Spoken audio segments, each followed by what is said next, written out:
Hello everyone, my name is Caden K from Hide and Seek, and welcome to a brand new video. As usual, grab your blanket, grab your snacks, and get comfortable, because today we're not actually delving into a case, but we're delving into black metal and the importance of mental health. Black metal is honestly one of my favorite genres of music, from Burzum, Mayhem, Mamalik, Dark Throne. I love it. It's awesome. It's angry, it's loud, and it's definitely angsty. But today, though, we're going to be looking into arguably one of the most iconic figures in the black metal scene, Dead.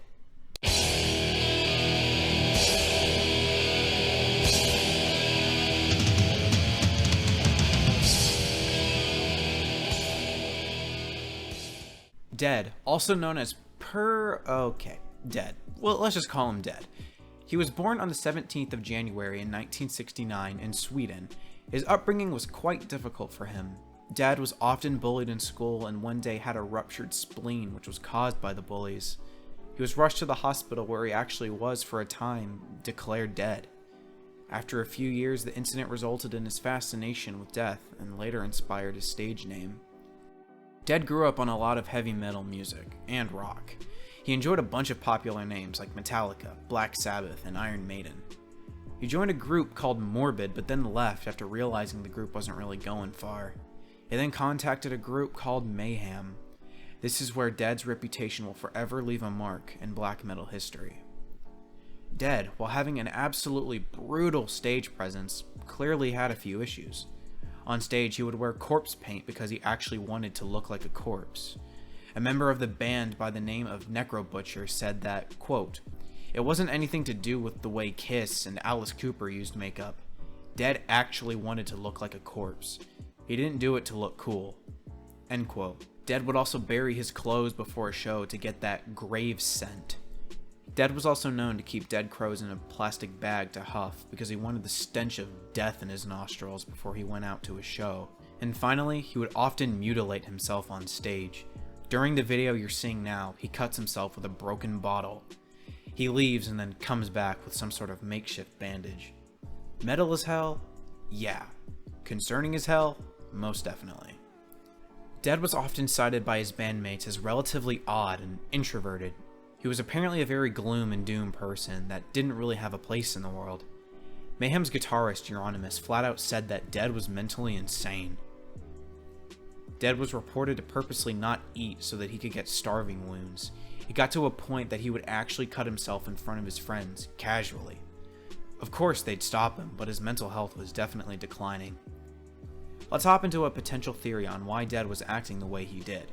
There have been many theories supporting the idea that Dead had a very rare condition called Cotard delusion. This delusion is one that is marked by a false belief that you or certain parts of the body aren't alive. Cotard delusion is often shown in people with severe depression. Dead definitely fit this description quite well. Case studies for Cotard delusion often cite people that suffer severe brain trauma to be the ones most likely experiencing this. It is widely believed, though, that the main cause does stem from depression simply because of the fact that antidepressants or mood stabilizers seem to fix it. Well, Caden, what's the damning evidence that Dead might have actually had this condition? Well, I'm glad you asked, you oh-so-kind viewer.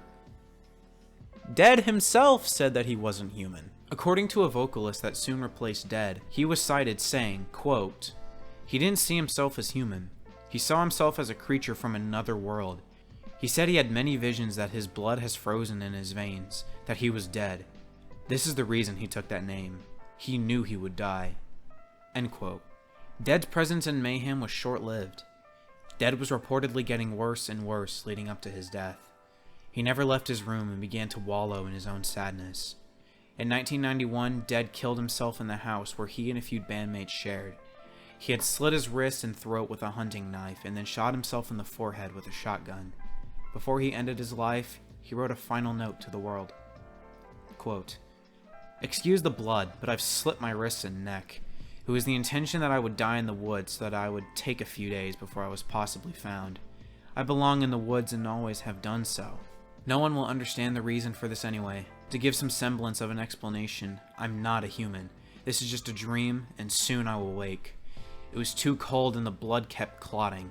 Plus, my new knife is too dull. If I don't succeed dying to the knife, I will blow all the shit out of my skull. That I do not know. I left all my lyrics by Let the Good Times Roll, plus the rest of the money. Whoever finds it gets the f***ing thing. As a last salutation, I present Life Eternal. Do whatever you want with the f***ing thing.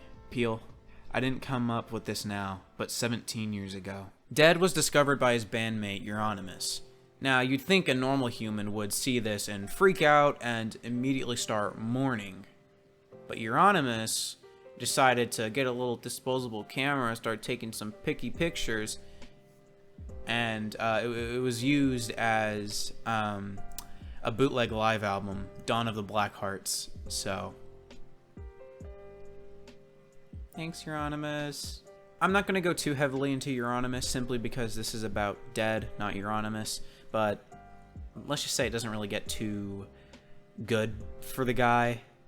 But it is believed that Dead's suicide had kind of caused a major stir of events in the black metal scene, such as the burning of churches in 1991 to 1995. Dead was an iconic figure for the black metal scene, for sure. He will forever be memorialized as the most brutal, raw, and unfiltered version of Mayhem that will ever exist.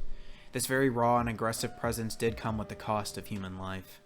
Many people have speculated that Dead could have recovered had he had seen the right people or gotten into some therapy.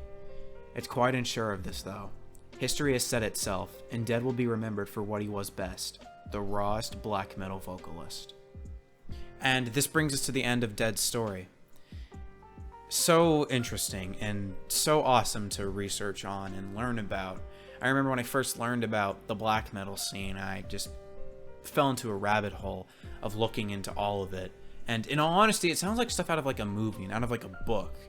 I mean, I'm like, alright guys, listen, when we go on stage, I'm gonna huff a dead crow bag, and then once we go out there, I'm gonna get a pig head, I'm gonna put it on a spear, and we're gonna be slinging pig blood all over the audience, and we're gonna keep playing until eventually the true die-hard fans are left. It seriously sounds like works of fiction, but this actually happened. Dead's story, as interesting as it is, it's a very sad one. I genuinely do feel for the guy in a lot of ways. I feel like if he had just maybe pursued some therapy of some sort, he could still be alive today. But, you know, history has said itself. We're unsure.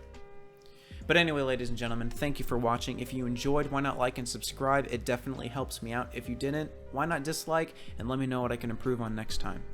But anyway, ladies and gentlemen, I'll see you on the next one.